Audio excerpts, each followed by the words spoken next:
Honey, have you seen the family album anywhere? I think it's in the hall closet.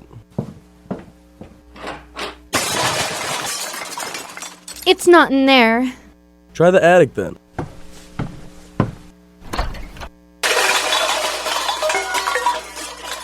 It's not in the attic either. Maybe check the garage? How about we get in touch with Budget Storage instead? Budget Storage rental spaces provide state-of-the-art self-storage at 15 locations in the Des Moines area. With low monthly rates and a camera surveillance system, Budget Storage is the perfect place to keep possessions that just clutter your home. With 5 different unit sizes, Budget Storage is the perfect place to store those items you just don't have room for. Visit budgetstoragerentalspaces.com for a free online quote. For state-of-the-art self-storage, visit budgetstoragerentalspaces.com today. The walkways of the Grandview campus were silent and cold as I made my way to the local campus diner for my usual dry ham and cheese sandwich and a Coke. That's when I saw her, lonely and anxious by the streetlight. She couldn't have been more than 5'5" with the look of a woman in despair written all over her face. I approached her carefully. "Say, lady, what are you doing out here in the rain? What's the matter with you?" It's my grades. There's no hope, and I have 3 tests next week. Grades, eh? Many's the time I fought a losing battle with academics. Say, what if I told you there's a tutoring center not 2 blocks from here? But how could a center like this help me? Simple, dollface. They have these people, see, who know a lot more than you or me about all things mathematical and geographical. Just over there on the 2nd floor of the Grandview Library. You'll find what you're looking for. That's exactly what I need, thank you. But who are you? Don't mention it. You better get going. It's getting late and you don't want to be around this rough part of town much longer. And as far as names go, you can call me the advisor. Another tormented soul saved, with not even a phone number to show for it. But that's just part of the job. And that was The Cave by Mumford & Sons. You are tuned in to 88.1 The Edge with Sarah and David. Hello. So how was your spring break, David? It was very relaxing. I didn't have to do much. I didn't do a whole lot this year for spring break either, which was a nice change from the past couple years. Yeah, it really was. I mean, some years I go places. We've gone on road trips and things before, but this year I just kind of wanted to take it easy. Yeah, I definitely agree. I looked up some averages for what college students do for spring break, and I found that there are 1,125,000 college students who attend spring break parties on average. Well, that sounds about accurate. And there are about 88,750 who get arrested. Also accurate. Yeah, that doesn't surprise me. And the average number of miles traveled to get to any spring break destination is about 1,000. These are all spot on. If I was about to say I don't think I've ever traveled that far for spring break, but then I remembered that I was on choir tour last year and we went to the West Coast, so that was about 2,000 miles in distance. Yeah, that's pretty far. It sucked though because we were on a shuttle bus. Yeah, well, we were on a bus. You know, Iowa State had their spring break the week before this past week. And I had a few friends go down to, Panama City? Yeah. And then, so I hear about Panama City all that week from those friends. Then the next week, I've got a friend who goes to Kansas, and he goes to Panama City. So I have to hear about it again all last week, like, oh man, I got so just trashed. It's like, that's cool, man. None of my friends really went very far for spring break this year, so I didn't have to worry about the whole... oh, they got to go someplace warm and I didn't think. Though it was really nice over our spring break. I actually went out and got some sun while I was reading one day. Yeah. I think definitely having St. Patrick's Day kick off spring break was a good thing this year. Yeah. I watched the Boondock Saints for St. Patty's Day, and that's about all I did. Yeah. But it was worth it. I went down to the gas lamp on, I think it's Grand. They had a block party going on there. Sounds Very like a fun. lot of fun. Yeah, free, and it was $20 all you could drink. As long as you were nice. safe. Safe enough, I think. All right, that's good to know. Well, up next we have Colors by Crossfade here on 88.1 The Edge. You're listening to KDPS 88.1 The Edge. So, Sarah, I've got some interesting news about campfires and wood fire smoke. Interesting news about campfires? Other than they're great for the summer, what could be interesting about them? Well, you'll either find it interesting or depressing. I find it depressing. I read today that there was a study done that found campfire smoke to be 30 times more potent a carcinogen than cigarette smoke. That is really depressing. Yeah, that's not it. Okay, that's interesting in the sense that I didn't know that, but that's super depressing because I love campfires and campfire smoke. In fact, campfire smoke is one of the best ways to keep mosquitoes away without having to go out and buy bug spray. You know, that is exactly how I feel about campfires and everything. I mean, I love going out in the summer. There's nothing better than a campfire with some beer and some good friends. That's what I think. Or like, roasting marshmallows and hot dogs and, just making food and spending time together just out in open space. And I don't know about marshmallows and hot dogs. I just have bad experience with those things. That's a whole different story for another time. But it says here that the smoke from an ordinary wood fire contains hundreds of compounds known to be carcinogenic, mutagenic, teratogenic, and irritating to the respiratory system. Well, it's irritating, but I guess I don't see how it's worse than cigarette smoke because you're not intentionally inhaling it directly and I don't know. That's crazy. Yeah, but I mean, the argument could be made that with cigarettes, yes, you're intentionally inhaling it, but you aren't getting as much as you would with a large bonfire. So. Yeah, that's true. And the smoke does tend to follow you wherever you go. It does. It likes picking one person and just following them the entire night, no matter what happens. It's usually me too. Yeah, it's horrible. It doesn't like me. I sit down, got my Bud Light, talking to people, and all of a sudden this smoke just attacks me in the face out of nowhere. Well, yeah. And now I learned that it's worse than the cigarettes, too. Well, the nice thing is you're not intentionally breathing it, too, half the time. You're avoiding sitting in the smoke because smoke is not fun to inhale. So... True. I think it's still obviously better than cigarettes because it's not killing your lungs because you're not inhaling it intentionally. Yeah. Well...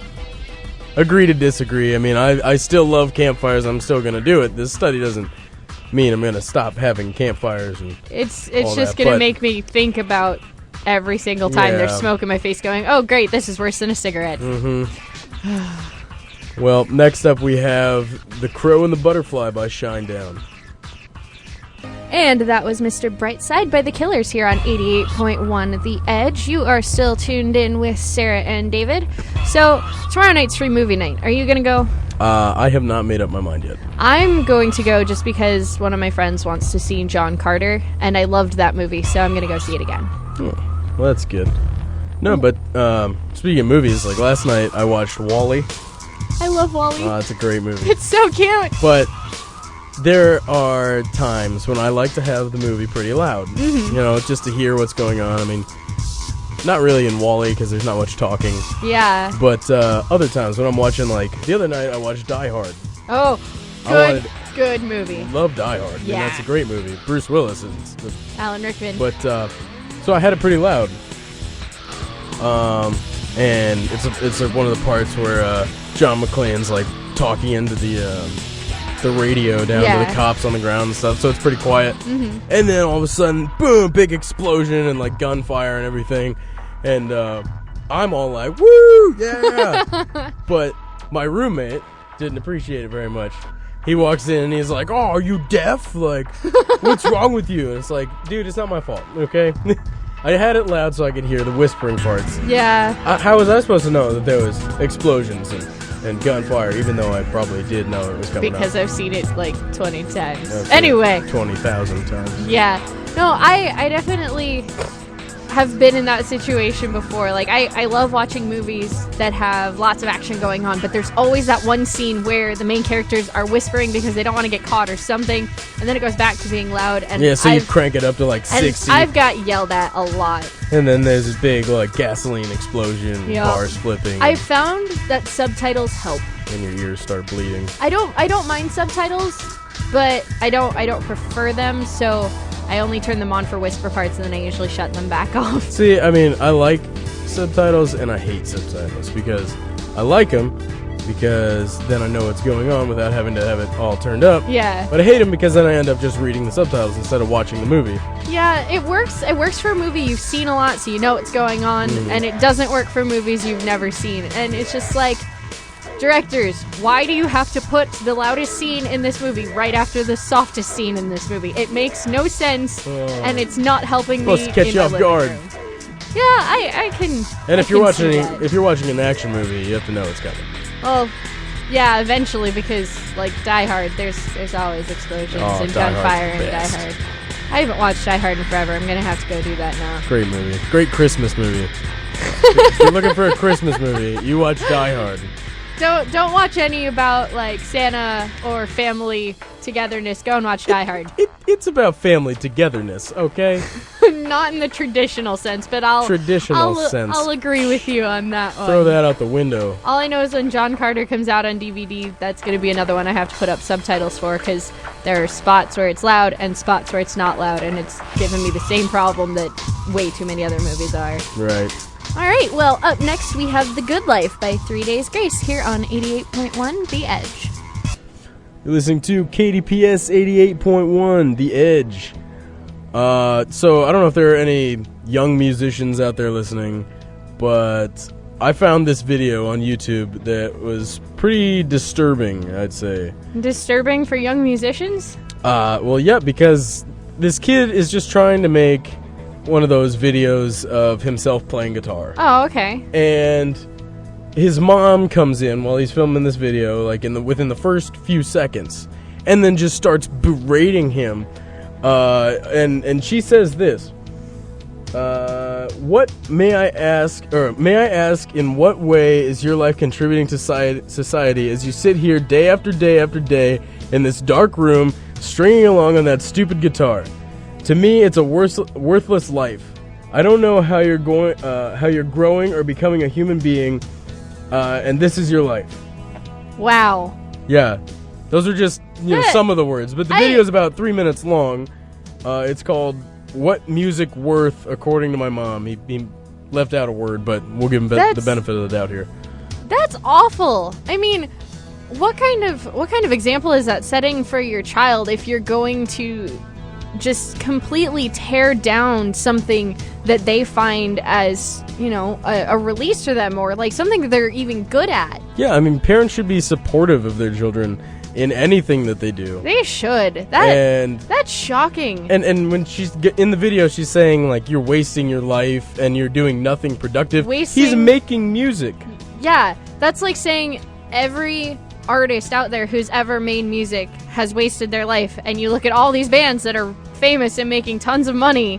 That's not a waste of life. That's getting good enough to be something. It'll be funny when one day he's actually famous and playing at actual concerts. Yeah, and everything. He's doing a tour. He can just look his mom right in the eye and be like, "Am I wasting my life now?" That's gonna be what his next song is gonna be about. I can almost see it now. He's just, this is for you, Mom. And then he goes into this song about how he's not wasting his life and how he's so much better than what she's giving him. And yeah, I just don't get it. I mean, if that was my kid, I would be stoked. Yeah. That he was playing guitar, and he's good too. I mean, look at his other videos on his channel. He's really good. Well, yeah, and that they were doing what they wanted to do. That's the kind of thing that I would see as, something good for my kid. Them doing what they wanted to. Yeah, exactly. Be supportive. Definitely. And this actually kind of fits. The next song, Welcome to the Family by Avenged Sevenfold. And this is our last talk of tonight. We'll be back next week, same time, same place, here on 88.1 The Edge. You are listening to KDPS 88.1. I am David Thomas. Friday morning, a woman covered in blood with knife wounds to her chest appeared at her neighbor's door in Carroll, Iowa. The woman escaped from being locked in her basement after the stabbing took place the night before. Police are now searching for 27-year-old Mark Lee, the accused attacker. On Sunday, an EF2 tornado touched down just south of Guthrie Center, Iowa, and tracked 25 miles northeast, lifting just south of Yale, Iowa. It destroyed 8 seasonal condos, but Des Moines resident John Bendis said his condo was not affected. Most of the condos totally fine. This was just one of 3 tornadoes to hit Iowa on Sunday. Ames city officials held the last public forum Tuesday to discuss the future of the Iowa State Visha celebration. After rioting and vandalism broke out in April during the first week of the festival, a task force was formed to determine the celebration's future. Iowa State graduate Brandon Joshua thinks that it would be a bad idea to cancel the Visha celebration. In order to stop or limit some of the partying, I think that there should be extracurricular, like concerts, just to get them away and more oriented towards school stuff. The task force is expected to come to a decision by the end of June. Dozens of residents in the Des Moines metro area have been receiving scam phone calls from someone claiming to be from the Polk County Sheriff's Office. These scammers have reportedly been asking for credit card information to be used for outstanding fines or bail payments. The Polk County Sheriff's Office has released a statement that they never demand money over the phone for fines. The biggest news out of the NFL draft was the drafting of the first openly gay player in the 7th round by the St. Louis Rams. Defensive end Michael Sam out of the University of Missouri has stated that he wants his play on the field to speak for itself and wants to be viewed as Michael Sam the football player, not Michael Sam the gay football player. You've been listening to KDPS 88.1 with David Thomas. Well, about 70% of Americans are either overweight or obese. My name is Courtney Slater. I'm a registered dietitian and I'm a certified diabetes educator. So it's obviously something that is upfront, easy to see, out there, since a huge chunk of the population is either overweight or obese. For the first time in decades, last year, the rate or the prevalence or incidence rate of obesity and overweight didn't increase. Now, it didn't decrease, but it didn't increase for the first time in decades. Both Courtney Slater and Dr. Zeb Sullivan of Grandview University think that obesity rates in America could lead to big problems down the road. Obesity is a huge threat to our well-being as a whole. Number 1 killer in the United States is heart disease, and an independent risk factor for cardiovascular disease is obesity. People who are obese have a greater risk for developing cardiovascular disease or dying from a major cardiac episode, which is the number 1 killer in the United States. So, our lifestyle has a huge impact. About 80% actually is what it affects when it comes to potentially preventable or at least delayable diseases, especially diabetes, which is on the rise now. Dr. Sullivan and Courtney think there are many contributing factors that led to the rise of obesity in the United States. A lot of it is just that over time and rather rapidly, our lifestyle changed. Is there an influence of society? Absolutely. Our streets are designed for cars. We went from being a nation where we were up and moving a lot because everything was manual labor. We had farmers, people who were out in the fields actually doing all that labor, people who were in factories, moving, working a lot, and rather rapidly things were replaced with technology. Is there a personal influence? You bet, no question about it, all right? So we went from being people walking all day or moving all day to people who were sitting at computers all day. And we never found a way to balance the way we used to eat and the way that we move now. So our calories and our activity have just never really balanced each other since we kind of moved things to be less active, but we're still eating the same way we were before. There's a genetic component to it, but it's kind of difficult to determine the genetic versus the environment influence, because let's say we've got a family, we've got obese parents and obese children. Okay, well, there's a genetic influence there. The obese parents have obese children. Well, they also live in the same environment. They probably have similar dietary patterns, similar physical activity patterns, or lack of. We've moved a lot towards convenience foods, things that are done quickly or that we don't even have to make ourselves, especially things like fast food or those quick and easy meals. And the more food is processed, then the higher the salt, the higher the fat, the more calories that tend to be in those foods with less nutrients. These health professionals believe the status quo of what's viewed as healthy and unhealthy has changed in recent years. Well, our perception of what normal weight is skewed. Do people want to be overweight or obese? I don't know. I mean, there is, some acceptance and there's some shame, right? Kind of depends on the driving forces who are providing those. But if we were to say, look at body mass index of who won Miss America since, say, the 1940s, there's been a significant decrease in the BMI of the winner of Miss America.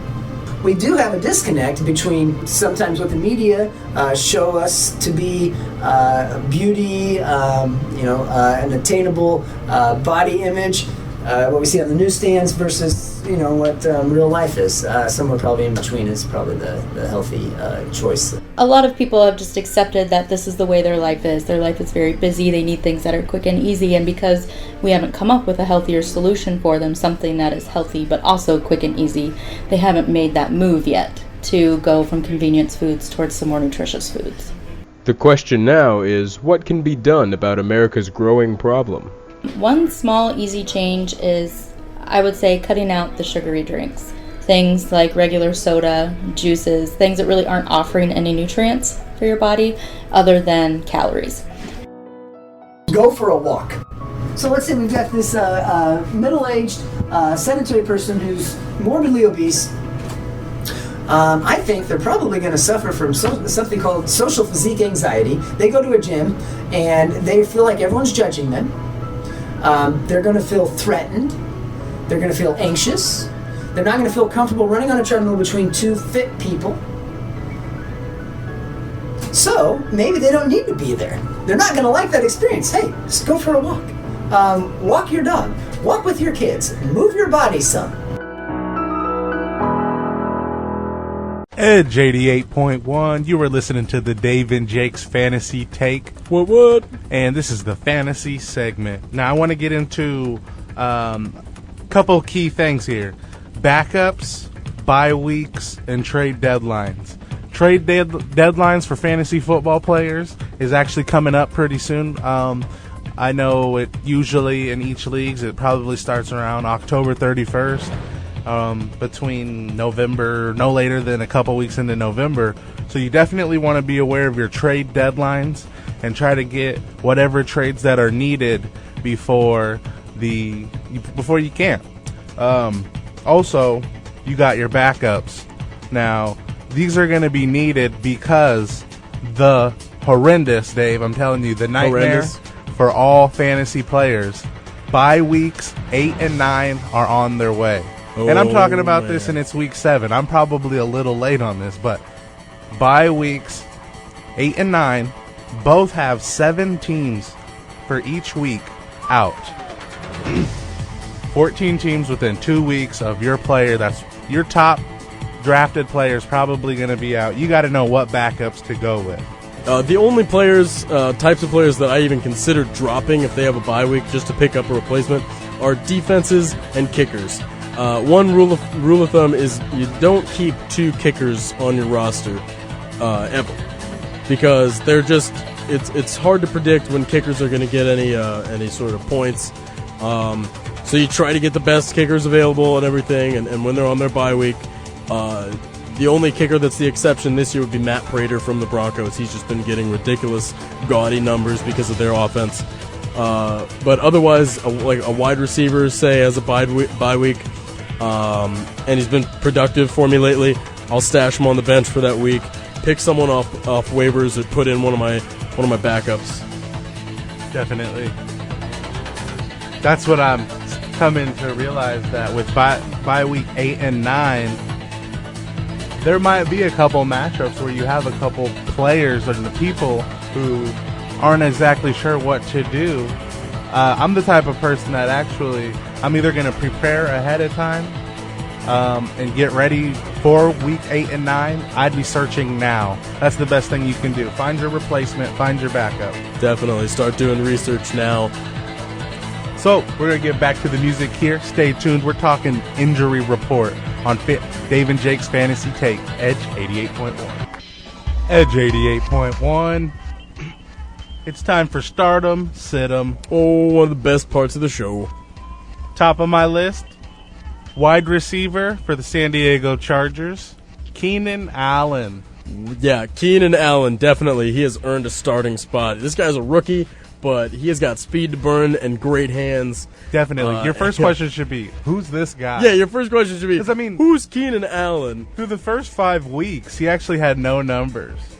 Yeah. And then the past 2 weeks, he's been gangbusters, just jumping out ahead of all San Diego Charger wide receivers, and him and Phillip Rivers are acting like they've had this connection the whole season. Yeah, I mean, he's been putting up great numbers these past even 3 weeks. 3 weeks ago against Dallas, definitely, and he made his kind of made his name known, and then just started playing at a much higher level. Definitely, and that's what makes him one of our starters. Also, icing on the cake there, they're going up against Jacksonville this weekend, so definitely a must start if you have him, or a pickup off waivers because he might still be available. Which is a coincidence because that's next on my list. Justin Blackman, week number 2. He's been a stud. I think he's definitely emerged as the most electrifying wide receiver for the Jaguars. And it doesn't matter who's throwing it to him, he's still having productive points. Yeah, Justin Blackman has found a way to get his catches and get his yards despite the woeful situation in the Jacksonville Jaguars organization right now.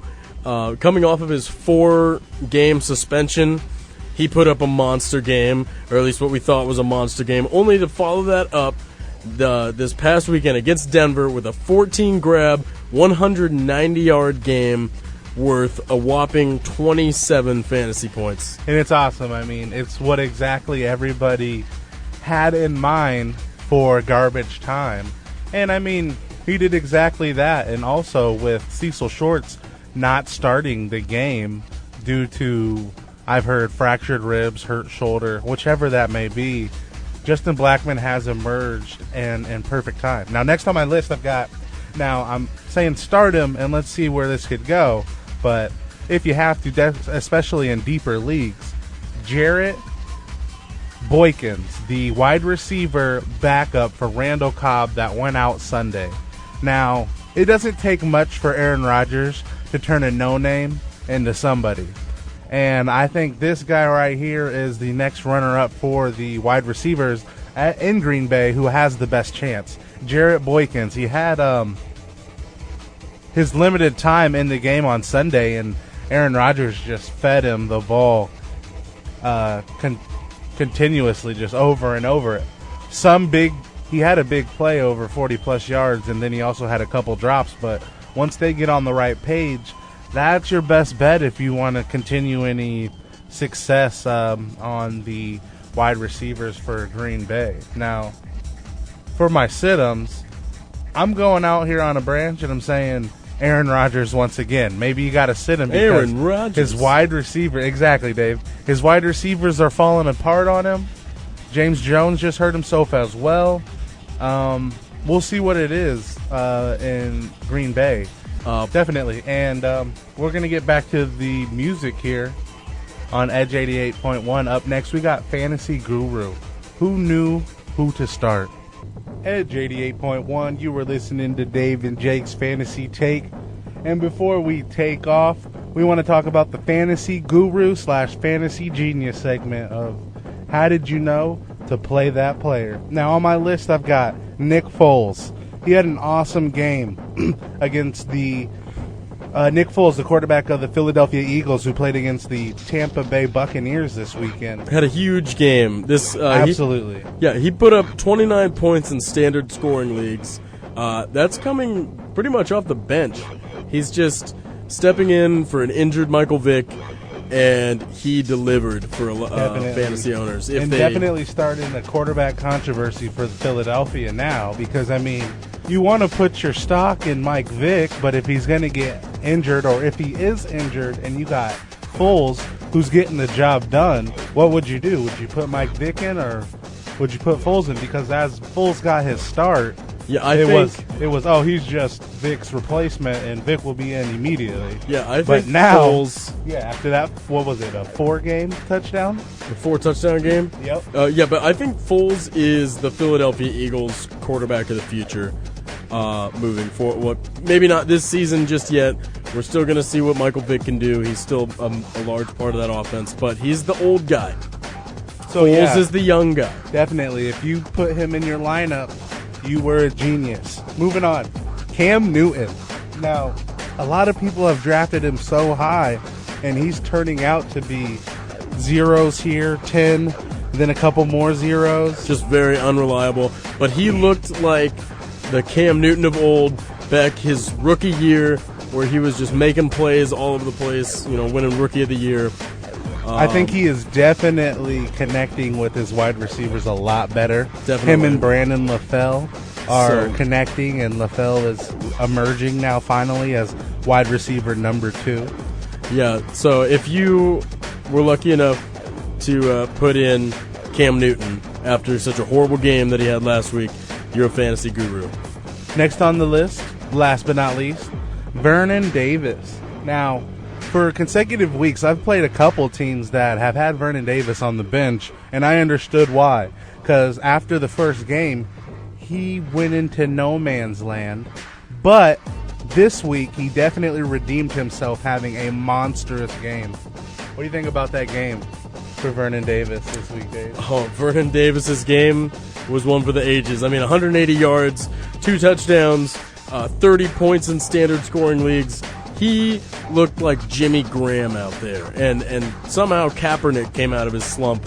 Who knows if it's going to last, but he came out of it just long enough for Vernon Davis owners to capitalize on that moment. And I mean, if you did, then hats off to you. You are a guru. That's right. But that pretty much wraps up the show for tonight. Dave and Jake's fantasy take on Edge 88.1.